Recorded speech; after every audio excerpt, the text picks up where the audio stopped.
Bonjour et bienvenue sur CLTV dans notre émission Des entreprises et des hommes. Au programme de notre émission qui comporte 3 volets, un sujet autour des neurosciences et leur lien avec l'entreprise. Crise économique, crise du leadership, volonté d'un retour de l'humain dans l'entreprise, besoin de réenchanter l'entreprise. En quoi les neurosciences apportent-elles des réponses aux enjeux des entreprises aujourd'hui? Pour en parler, nous avons rencontré Pascal Jouxtel, associé au sein d'Eurogroup Institute, filiale de conseil en stratégie et prospective au sein du cabinet de conseil Eurogroup Consulting, et également cofondateur de la Société française de mémétique. Bonjour Pascal Jouxtel. Pour ouvrir ce premier volet sur les neurosciences, une question qui peut paraître profane, mais qui permet de bien situer notre sujet. Qu'entend-on exactement par neurosciences ? Alors, les neurosciences, c'est un mot qui date des années 60 à peu près, et qui décrit un ensemble de sciences, un ensemble pluridisciplinaire de sciences qui s'intéressent au fonctionnement de notre cerveau et de notre système nerveux d'une façon générale. Et alors ça regroupe des sciences biologiques, physiques, chimiques, médicales, mais aussi des sciences humaines comme la sociologie ou la philosophie. Et c'est ça qui est intéressant dans les neurosciences, c'est que c'est un corps de recherche scientifique qui permet de faire le lien entre le fonctionnement objectif, le fonctionnement chimique de notre cerveau et tout ce que nous vivons, nos paroles, nos pensées, comment nous percevons le monde et comment nous entrons en relation les uns avec les autres.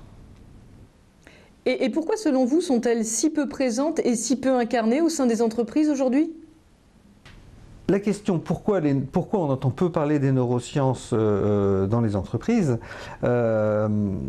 ça résulte du fait qu'on entend très peu parler des sciences globalement dans les entreprises. Les sciences, et notamment les sciences dures, les sciences naturalistes, n'ont strictement aucune place et aucun moyen de s'exprimer dans le domaine de l'entreprise, alors même que la plupart des dirigeants d'entreprise sont formés, notamment ceux qui sortent d'écoles d'ingénieurs, sont formés à des cursus scientifiques et mathématiques d'extrêmement haut niveau.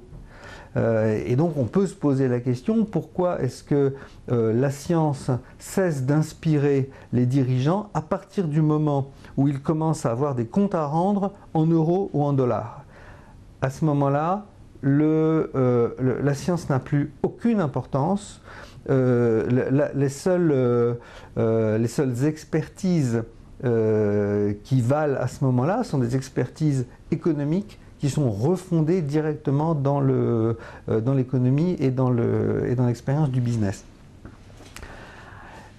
Alors, le seul domaine où la science a encore une place, c'est celui de la R&D, c'est-à-dire que dans le domaine de la recherche médicale, par exemple, ou dans le domaine industriel, la physique des matériaux, la chimie, voire la biochimie, ont naturellement une place, mais elles ont une place en tant que matière, c'est-à-dire qu'elles ont une place en tant que quelque chose qui peut être transformé en richesse. Mais en revanche, jamais un scientifique dans une entreprise ne pourra aller expliquer quoi que ce soit à un dirigeant sur sa façon de diriger les hommes, sur sa façon de diriger l'entreprise. Vous dites que de façon générale, les disciplines scientifiques ont bien du mal à passer le seuil de l'entreprise, qu'elles sont incapables, je vous cite, d'accompagner le travail des dirigeants. En quoi, selon vous, les neurosciences connaîtraient-elles un regain d'intérêt alors au sein des entreprises ? Pourquoi ? Parce qu'aujourd'hui, on est en train de refonder le leadership, on est en train de refonder le management, on est en train de s'apercevoir que la manière de fonctionner ensemble aujourd'hui n'est plus celle qui fonctionnait il y a quelques années. Et donc, ceux qui arrivent avec des connaissances nouvelles sur le fonctionnement de l'esprit humain ont quelque chose à dire, ont quelque chose à apporter. C'est-à-dire que les neurosciences marquent le retour des disciplines scientifiques naturalistes, donc des disciplines scientifiques dites dures, objectives, dans le corpus scientifique qui est capable de dire quelque chose sur le leadership, qui est capable de dire quelque chose sur le management. Et il se produit une autre chose, une sorte de bénéfice annexe, qui est que, étant donné que les neurosciences racontent quelque chose sur le cerveau qui est objectif, qui est scientifique, ça leur permet de mener des expériences qui sont reproductibles, par exemple. Ça leur permet de prendre des images du cerveau. On sait notamment que les avancées des neurosciences se font quasiment au même rythme que les avancées des technologies de prise d'image, que les technologies d'observation de ce qui se passe dans le cerveau. Vous avez peut-être 15 ou 20 techniques différentes d'observation de ce qui se passe à l'intérieur du cerveau pendant qu'il est en train de fonctionner. La plus connue actuellement, parce qu'elle donne des résultats qui sont très parlants, et en plus elle n'est pas invasive, c'est la résonance magnétique fonctionnelle, donc IRMF, qui permet de montrer quelles sont les zones du cerveau qui s'activent au moment où on est en train de faire quelque chose. Les moyens d'imagerie que procurent les neurosciences apportent des preuves.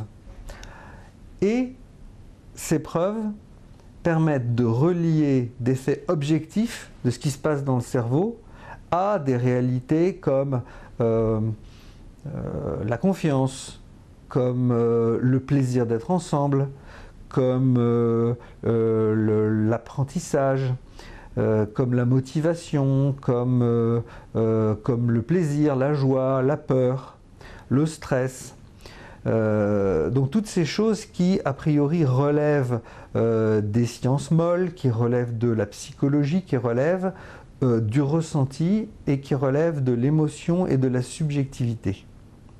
Donc vous voyez qu'on a un pont qui est en train de se faire entre une réalité objective, une réalité naturelle que l'on peut photographier et dont on peut administrer des preuves, et une réalité émotionnelle, subjective, humaine et sociale, à propos de laquelle jusqu'à présent on n'avait que des théories, des croyances, des habitudes de pensée, etc.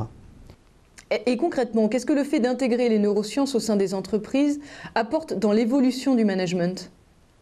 C'est que ça permet d'aller chercher des personnes qui sont ancrées, qui sont enfoncées profondément dans la culture de la preuve, culture scientifique de la preuve, et de tirer ces personnes par la main pour les amener vers une autre manière de regarder les relations de travail, par exemple, ou la vie de l'entreprise, qui fait beaucoup plus de place à des choses qui, a priori, ne se prouvent pas et qui relèvent de l'émotion ou de la relation, par exemple. Merci Pascal Jouxtel. Je vous propose que nous nous retrouvions dans un second volet de notre émission sur les neurosciences autour de la notion de leadership.